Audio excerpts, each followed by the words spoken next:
Now we are going to see what happens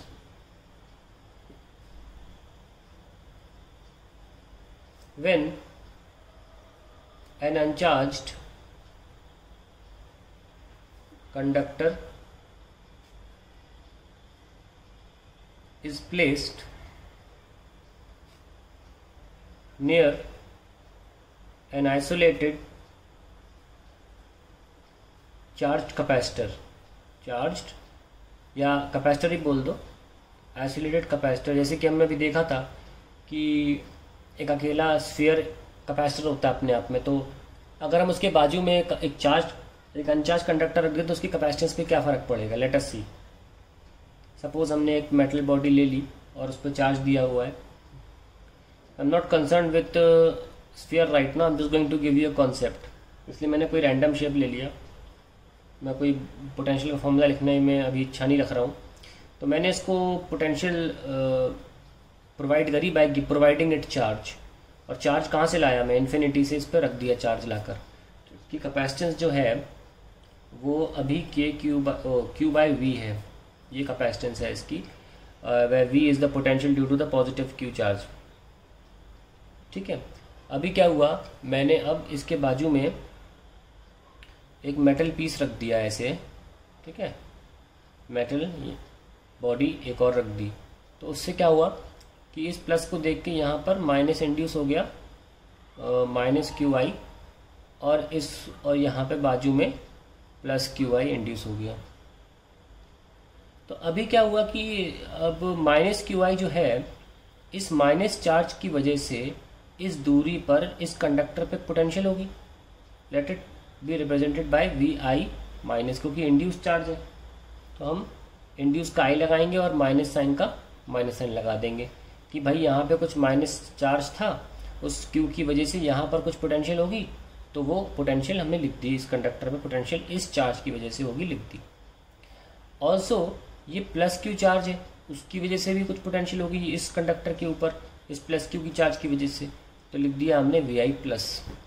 तो अब इस ओवरऑल कंडक्टर पे टोटल पोटेंशियल कितनी हो गई, टोटल, हमने आपको पहले भी कई बार बोला है, जब भी पोटेंशियल लिखनी है एक चीज़ की तो जितने चार्ज हैं उसको ध्यान में रख के सारे चार्जेस को लेकर लिख डालें, वो पोटेंशियल होती है।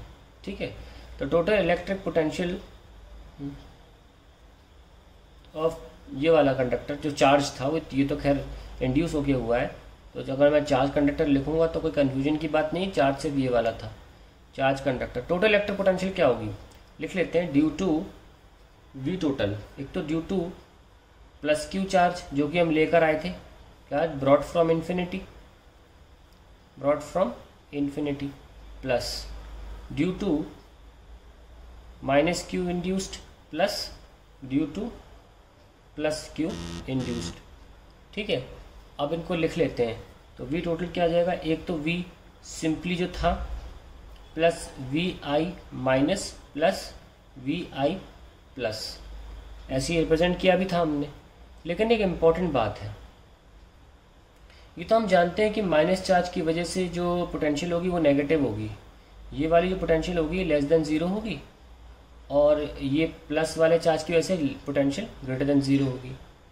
लेकिन मैग्नीट्यूड में वी आई जो नेगेटिव वाली है, ऐसे मैग्नीट्यूड की बात करें अगर as a number, as a numeric value, वो बड़ा होगा पॉजिटिव वाले से। जानते हैं क्यों, क्योंकि ये जो माइनस साइन है ये इस कंडक्टर के पास में है, तो ज़्यादा करीब होने की वजह से, क्योंकि फॉर्मूला तो के क्यू बाय आर होता है ना, प्रोपोर्शनलिटी 1/r है, तो ज़्यादा पास होने की वजह से इस माइनस क्यू आई का पोटेंशियल यहाँ पे ज़्यादा होगा और प्लस क्यू आई का पोटेंशियल कम होगा।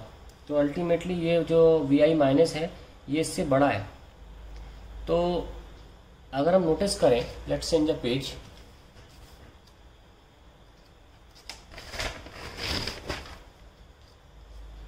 तो अगर हम नोटिस करें suppose V I minus plus V I plus, एक तो ये नंबर माइनस में है और इस नंबर से माइनस में होकर बड़ा है, तो अल्टीमेटली जो आंसर आएगा वो नेगेटिव ही तो आएगा। यस और नो, एग्जाम्पल के रूप में देख लें, अगर ये -4 है और ये +3 है तो आंसर -1 आ रहा है कि नहीं आ रहा है, क्योंकि ये नंबर पास में, ये वाला चार्ज पास में था तो पोटेंशियल इसके द्वारा ज़्यादा रही होगी, पर माइनस में रही ना, इसलिए। तो अगर हम कैपेसिटेंस की बात करें नए वाले कैपेसिटेंस की, तो वो होगी V जो पहले से थी plus VI minus plus VI plus, तो ये नंबर नेगेटिव हो गया। और इसको हम ओवरऑल V डैश से अगर डिनोट करना चाहें और नेगेटिव साइन हम यूज़ करें तो ऐसे होगा हमारा आंसर। तो initially capacitance Q by V थी और बाद में एक मेटल कंडक्टर रखने की वजह से वो C डैश नई कैपेसिटेंस आ गई Q by V minus V dash, ठीक है। यानी कि कुछ पोटेंशियल कम होगी क्योंकि ये नंबर नेगेटिव आ गया। इसका मतलब डिनोमिनेटर क्या हो गया, डिक्रीज, इसकी वजह से, इस मेटल आने की वजह से डिनोमिनेटर डिक्रीज हो गया एंड कैपेसिटेंस क्या हुई, वो इंक्रीज हुई। तो ये हम बताना चाहते थे आपको कि अगर आप कोई मेटल पीस रख देते हैं तो उससे कैपेसिटेंस इंक्रीज हो जाती है। आइए इसको लिख लेते हैं। When ever a conductor is placed near to a charged conductor,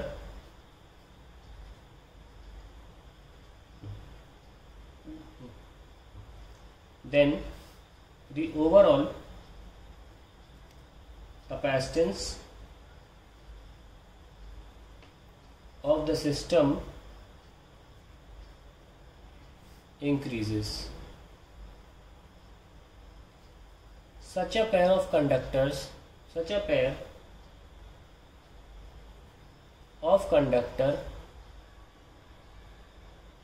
is called a capacitor, ठीक है। सो ये हमारे कैपेसिटेंस की बात हुई, लेकिन इसमें हमने क्या किया है, अब हम अगला जो पार्ट लेने जा रहे हैं वो इससे थोड़ा अलग होगा। ध्यान रखना इसमें इंड्यूस चार्ज हुए थे और है ना, और अगला जो हम पार्ट लेने वाले हैं उसमें भी हम मेटल रखेंगे बगल में, लेकिन हम उस मेटल से चार्ज उठा के दूसरे मेटल को देंगे। तो जहाँ से भी हम चार्ज ला के देते हैं हमेशा पोटेंशियल उसके रिस्पेक्ट में लिखी जाती है। जैसे हमने इन्फिनिटी से चार्ज ला के कंडक्टर को दिया तो पोटेंशियल इन्फिनिटी के रिस्पेक्ट में लिखी गई। कैसे लिखी गई, V जिस पे दिया उसकी पोटेंशियल माइनस इन्फिनिटी, ठीक है। तो अगला जो हमारा टॉपिक होगा उसमें हम क्या करेंगे, बाजू में मेटल रखेंगे और उस मेटल में से चार्ज दूसरे मेटल को देंगे, ठीक है। जिस मेटल पे अभी हम इन्फिनिटी से चार्ज ला के दे रहे थे उसकी इन्फिनिटी की जगह पर हम उस बाजू में रखे मेटल से एक्सट्रैक्ट करके बाजू वाले मेटल को चार्ज देंगे। तब अल्टीमेटली हम कैपेसिटेंस की डेफिनेशन लिखेंगे फाइनली क्या होती है। और वैसे ही कैपेसिटर हम पढ़ाते हैं, parallel plate capacitor, spherical plate capacitor, जिसमें हम एक प्लेट रखते हैं और बाजू में जो रखी प्लेट है उसमें से चार्ज निकाल के उस प्लेट में देते हैं, ऐसा बोला जाता है, ठीक है, थ्योरेटिकली, कि हम चार्ज बाजू में रखी प्लेट से निकाल के इस प्लेट को दे रहे हैं। तो वो नेक्स्ट वीडियो में देखेंगे। अभी तक उम्मीद है कि आपको ये क्लियर हो गया होगा कि अगर आप कोई मेटल पीस रखते हैं तो डेफिनेटली कैपेसिटेंस इंक्रीज होती है, और वो हुई भी है, देख लिया होगा।